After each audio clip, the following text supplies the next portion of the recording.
उम्मीद है कि बहुत ही अच्छे होंगे। हमारे यूट्यूब चैनल जीनियस कक्षा 97 पर स्वागत है फ्रेंड्स।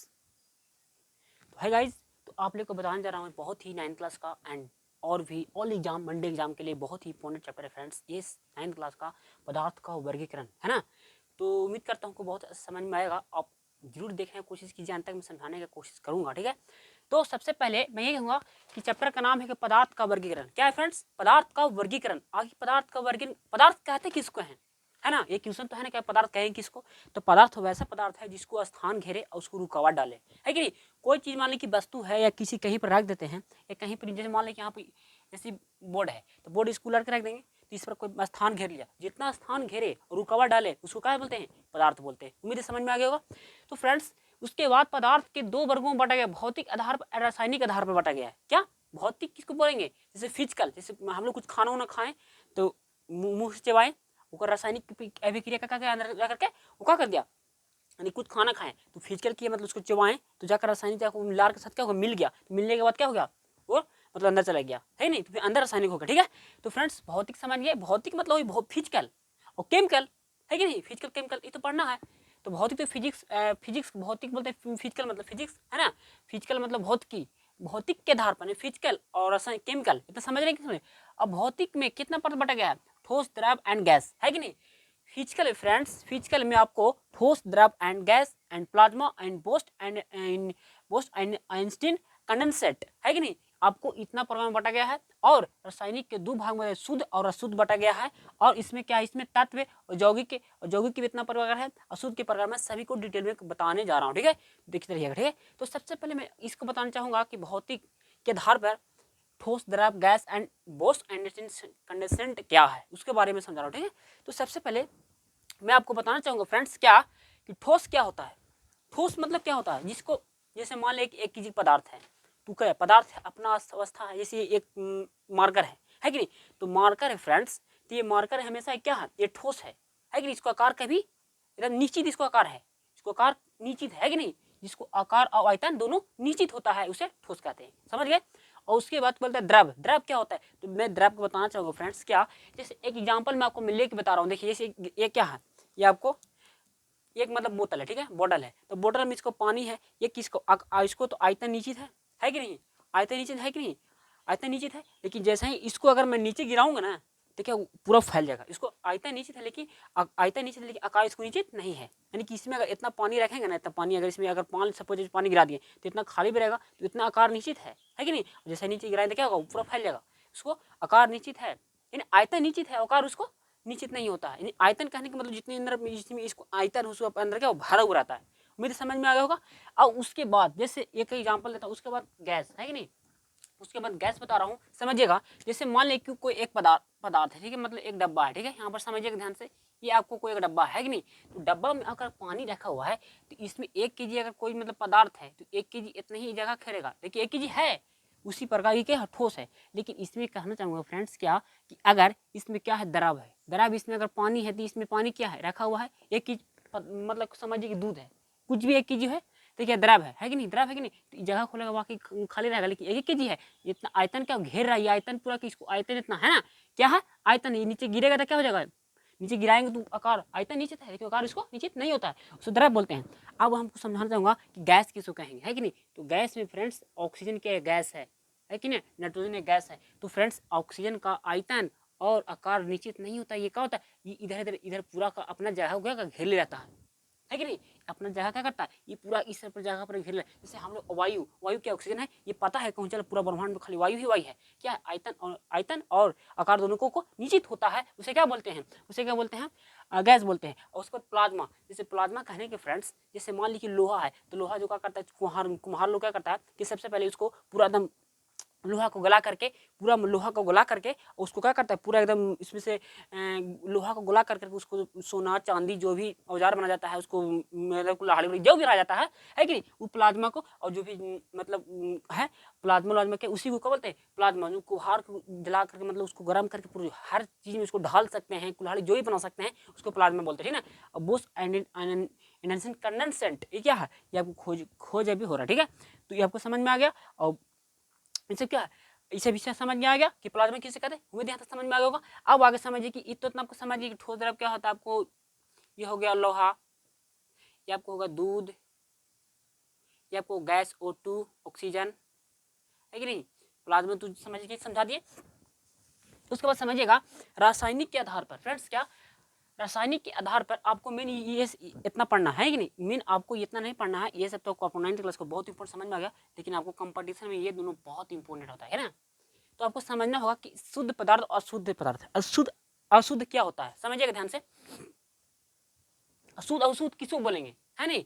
तो शुद्ध पदार्थ तत्व यौगिक, यानी शुद्ध क्या होता है, तत्व और यौगिक। और तत्व किसे कहते हैं, यौगिक किसे कहते हैं। तत्व कहने के मतलब अब तक हमारे ब्रह्मांड में 114 गो तत्व, 118 गो क्या होता है, तत्व है।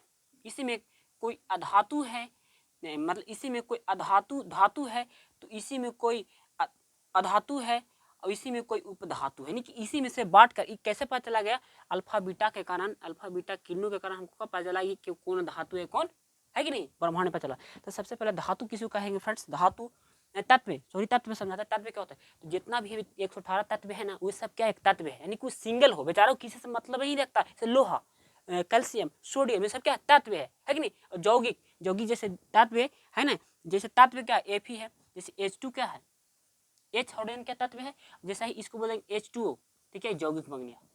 ये H क्या है, H सोडियम कैल्शियम, ये क्या है, तत्व है कि नहीं फ्रेंड्स, है ना। ये क्या है, तत्व, सोडियम कैल्शियम लोहा मैग्नीशियम, ये सब क्या है, जो भी सिंगल रहे, क्या रहे वो, जो भी सिंगल रहे वो क्या होता है, आपको क्या होता है फ्रेंड्स, जो भी सिंगल रहे वो सब क्या होता है, तत्व होता है। उम्मीद यहाँ तक आपको समझ में आ गया होगा। चलिए आगे बढ़ते हैं। तो फ्रेंड्स यहाँ तक तो आपको समझ में आ गया, आगे चलते हैं यौगिक। यौगिक तो समझ में आ गया, जिसमें अकेला कभी जब H2O CO2 MgO, ये सब क्या है, जो भी है ये सब क्या यौगिक है। उम्मीद में समझ में आ गया होगा। आगे बढ़ते हैं, ठीक है। तो 8 धातु, अधातु, उपधातु, इसको बारे में आप समझाना चाहूँगा। ये आपको इम्पोर्टेंट चैप्टर पढ़ाना है ना। तो इसको तब बहुत ही मुझे समझेगा, समझ में आएगा और समझाने की मैं कोशिश करूँगा। तो सबसे पहले मैं फ्रेंड्स आपको बताना चाहूँगा, धातु कहते हैं किसको, जिसमें धातु उसको बोलते हैं फ्रेंड्स, जिसमें धारा को प्रवाह होता है। क्या होता है, धारा को प्रवाह होता है। क्या फ्रेंड्स होता है, धारा को मतलब प्रवाह होता है। क्या होता है, धारा का प्रवाह होता है कि नहीं। जैसे चालक, सुचालक, धातु उसे कहते हैं जिसमें विद्युत का प्रवाह होता है, या चालक होता है, या सुचालक होता है। इसको सुचालक भी बोलते हैं, है ना, सुचालक बोलते हैं। इसको कुचालक, धातु जिसको विद्युत धारा का प्रवाह होता है, क्या होता है, विद्युत धारा का प्रवाह होता है, उसे बोलते हैं सुचालक। या विद्युत धारा में चालन भी होता है, विद्युत का चालन होता है, मतलब चालन का विद्युत का चालन होता है। समझ में आएगा। अब उसके बाद अब इसको जैसे में कैसे लिखेंगे फ्रेंड्स, जैसे में हो गया आपको लोहा, उसके बाद हो जाएगा आपको Fe सोडियम कैल्शियम, सब क्या होगा, हो जाएगा Ag सोना, है कि नहीं, इसे होता होगा। अब अधातु किसको बोलेंगे, अधातु किसको बोलेंगे, तो अधातु उसको बोलेंगे फ्रेंड्स जिसमें विद्युत धारा का प्रवाह नहीं होता है, वो कुचालक है, जैसे कार्बन, ऑक्सीजन, है कि नहीं, ये सब क्या अधातु है। और अर्धचालक यानी कि उपधातु किसको बोलेंगे फ्रेंड्स, उपधातु उसको बोलेंगे फ्रेंड्स जो विद्युत का थोड़ा थोड़ा चालन होता है। समझ में आ रहा, जैसे कहने का मतलब कि धातु और धातु, यानी कि धातु और अधातु, यानी कि जिसमें विद्युत धारा का पूरा प्रवाह हो उसे धातु बोलेंगे, और जिसको में थोड़ा थोड़ा प्रवाह हो तो उसे अधातु बोलेंगे, है कि नहीं। समझ आ रहा, जैसे धातु किसको बोलेंगे, जैसे विद्युत का प्रवाह पूरा होता है नहीं, यानी कि लोहा चांदी सब क्या होता है, विद्युत का पूरा प्रवाह होता है। लेकिन जिसमें उपधातु उसको बोलेंगे फ्रेंड्स जिसमें विद्युत धारा का प्रवाह थोड़ा थोड़ा होता है, जैसे सिम कार्ड, है कि नहीं। अर्धचालक, अर्धचालक, इसको अर्धचालक मतलब थोड़ा थोड़ा होता है, जरा जरा होता है कि नहीं। अरे समझ में ना, थोड़ा थोड़ा मतलब कि विद्युत का प्रवाह होता है, यानी कि थोड़ा थोड़ा होता है, मतलब जिसमें हचक से पार होवे धातु धातु, और जिसको थोड़ा थोड़ा पार होवे अधातु। इतना दिमाग में रखिए फ्रेंड्स, कभी रटने का कोशिश मत कीजिएगा, ठीक है। अधातु किसको बोलेंगे, अधातु बोलेंगे कि अधातु से विद्युत का प्रवाह नहीं होता है, या विद्युत का कुचालक होता है कि नहीं। कार्बन हो गया, ऑक्सीजन, जो भी गैस है ना फ्रेंड्स, वो सब क्या है, अधातु है। उम्मीद में आ गया, समझ में आ गया। उसके बाद इतना समझ में आ गया। अब बोलेंगे फ्रेंड्स कार्बनिक किसे कहते हैं, अकार्बनिक किसे कहते हैं, तो समझने की कोशिश कीजिएगा फ्रेंड्स। कार्बनिक और अकार्बनिक किसको बोलेंगे, तो कार्बनिक और कार्बनिक समझने की कोशिश कीजिएगा फ्रेंड्स। क्या है कि कार्बनिक जिसमें कार्बन उपस्थित हो उसे कार्बनिक बोलेंगे, और जिसमें कार्बन उपस्थित नहीं उसे अकार्बनिक बोलेंगे, है कि नहीं। तो सबसे पहले मैं बताना चाहूंगा फ्रेंड्स क्या, कि कार्बन की जिसमें कार्बन, जैसे में कार्बनिक क्या होता है, जैसे कार्बन उपस्थित, जैसे CO2 H2, ये क्या अकार्बनिक हो गया, इसमें उपस्थित तो नहीं है, CO2 होगा। और SO2 कार्बन उपस्थित CH4, है कि नहीं। CH4 ये सब क्या है, जिसमें कार्बन उपस्थित हो उसे हम कार्बनिक बोलेंगे, और जिसमें कार्बन उपस्थित नहीं हो उसे अकार्बनिक बोलेंगे। जिसमें H2 हो गया, है कि नहीं, H2 हो गया, H2, H2SO4, H3O4, ये सब हो सकता है ना, ATC, और भी हो सकता है। समझ में आ रहा है, यानी कि अकार्बनिक कितना समझिए एग्जांपल में, जिसमें मतलब जिसमें कार्बन उपस्थित हो उसे कार्बनिक बोलेंगे, जिसमें कार्बन उपस्थित नहीं हो उसे अकार्बनिक बोलेंगे। उम्मीद है यहाँ तक आपको समझ में आ गया होगा फ्रेंड। ठीक है, मैं आगे समझना चाहूंगा समांग और विषमांग। समांग और विषमांग सबको पता ही रहा होगा, क्या पता चल रहा है कि समांग उसको बोलेंगे जो अपने आप में को विलीन होना, समांग मतलब समाज है उसमें, मतलब समझा उसमें, मतलब पता ही नहीं चले। जैसे दूध और पानी, ये क्या है, यानी कि दूध और पानी को आप मतलब आपस में मिल जाए, है कि नहीं। जैसे दूध और पानी आपस में जब मिलावेंगे तो पता चलता है दूध ऐसा पदार्थ है कि हर दूध पानी ऐसा है, मतलब दूध ऐसा चीज है कि उसमें कितनों मतलब पानी इसमें डालेंगे, जैसे 1 किलो दूध है कि नहीं, 1 किलो दूध में उसमें अगर 100 ग्राम में कुछ भी पानी डालेंगे तो उसमें पूरा विलीन हो जाता है। क्या होता है विलीन, मतलब अंदर में समा जाता है, अंदर सम जाता है, उसे बोलते हैं समांग, है कि नहीं। जैसे में सीमेंट और बालू जब दोनों को मिलावेंगे तो क्या होगा, वो भी एक समांग है। जैसे कोई चीज अगर मसाला पीस रहे हैं, दाल हो गया, दाल और चना का अगर सत्तू बना रहे हैं, उसमें चना और मसूर को दोनों मिलावेंगे, ऐसे उसको पीसेंगे तो विलीन हो जाएगा, उसको पीस करके मिलावेंगे तो आपस में क्या मिल जाता है, यानी समांग हो गया, है कि नहीं। तो समांग उसको बोलेंगे जिसमें आपस में दोनों आपस में क्या मिल जाता हो, मतलब समा जाता है आपस में, है कि नहीं।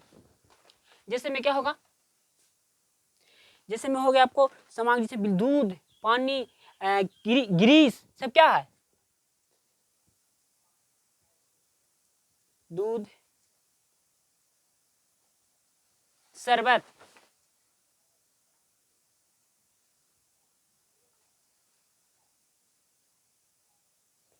और समझ में। और विषमांग किसको बोलेंगे फ्रेंड, वैसा मिश्रण, वैसा शुद्ध मिश्रण जिसमें पूरा मिले नहीं, जैसे बारूद हो गया, मतलब कि उसमें मिलावटी नहीं मिले, है कि नहीं। जैसे आपको एग्जाम्पल मिलते हैं बारूद, बारूद ऐसा मतलब मिश्रण है वो कभी मिलेगा नहीं आपस में, मतलब क्यों, ना के बराबर मिलता है कि नहीं। जैसे बारूद हो गया आपको, बारूद है कि नहीं, और समझ में। तो बारूद ऐसा पदार्थ है फ्रेंड्स, वो कभी आपस में मिलेगा नहीं, है कि नहीं। बारूद हो गया, और इसमें बहुत से एग्जाम्पल है, बारूद और सीमेंट छाड़, सीमेंट और छड़ी, है कि नहीं, सीमेंट और छड़ी, उसमें बालू रहेगा तो मिलेगा, उसमें कुछ ना कुछ तो दिखाई देते रहेगा, ये सीमेंट है, बालू है, और उसमें क्या छड़ी भी है कि नहीं। अगर दोनों मिला में तो मिलेगा नहीं मिलेगा। तो उम्मीद है आपको समझ में यहाँ तक आ गया होगा फ्रेंड्स, आप इतनी समझने की कोशिश कीजिएगा, है कि नहीं। तो उम्मीद है फ्रेंड्स यहाँ तक आपको समझ में आ रहा होगा, समांग विषमांग समझ में आ गया होगा फ्रेंड्स। क्या है समांग, समांग जिसमें विलीन हो जाता है दोनों पदार्थ, जैसे दूध, शरबत, वायु, पका हुआ दाल, ये सब क्या है अपना का तो विलीन हो जाता है। विलीन कहने का मतलब आपस में मिल जाता है, फूल जाता है, मतलब आपस में विलय हो जाता है। नहीं, समांग वैसा पदार्थ जो हमारा आपस में समा जाता है कि नहीं।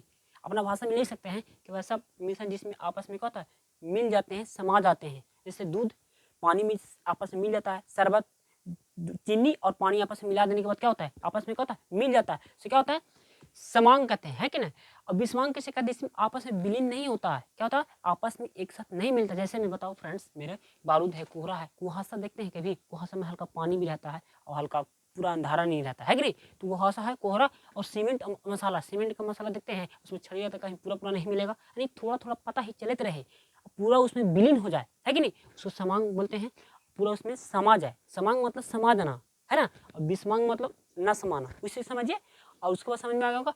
तो उम्मीद करता हूँ आपको ये वीडियो बहुत अच्छा लगा होगा। तो अच्छा लगा तो friends thank you so much, subscribe जरूर करना। Thank you so much.